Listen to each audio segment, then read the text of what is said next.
Now, in a reversal of fortunes, U.S. stocks, they lost the majority of its early gains Tuesday afternoon, dropping the Dow back below 17,000 as geopolitical issues came back into play and offset upbeat earnings and a better than expected report on consumer confidence.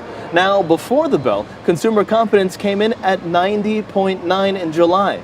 That's the highest reading since October 2007.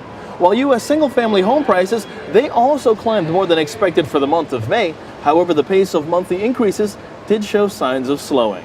But stocks, they lost their momentum this afternoon after the European Union governments reached an agreement on more economic sanctions against Russia.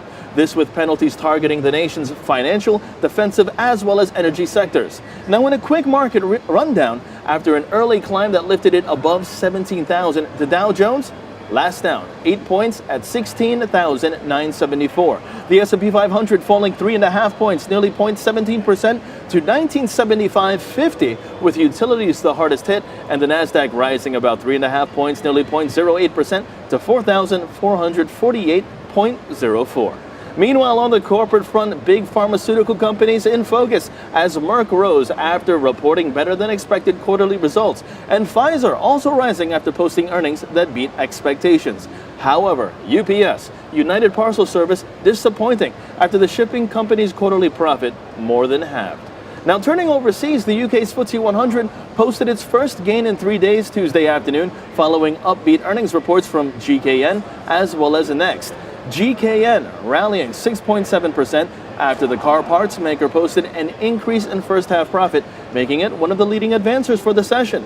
And Next PLC lifting the trading mood, advancing 2.5% after the clothing retail company raised its full-year profit guidance and reported strong sales for the first half. The FTSE 100 index climbing 0.29% to close at 6,807.75 and recovering from a 0.1% loss yesterday. And lastly, in the other markets, the U.S. dollar continuing to strengthen against its counterparts on risk aversion, with the euro to U.S. dollar pair 0.22% lower, 134.11. On the New York Mercantile Exchange, the cost of crude falling 97 cents, about 0.9% to $100, 70 cents a barrel, while gold futures reversed lower, last down about 0.4% to $12.9870 a troy ounce. For AETOS WebTV, from the New York Stock Exchange, I'm James Switter.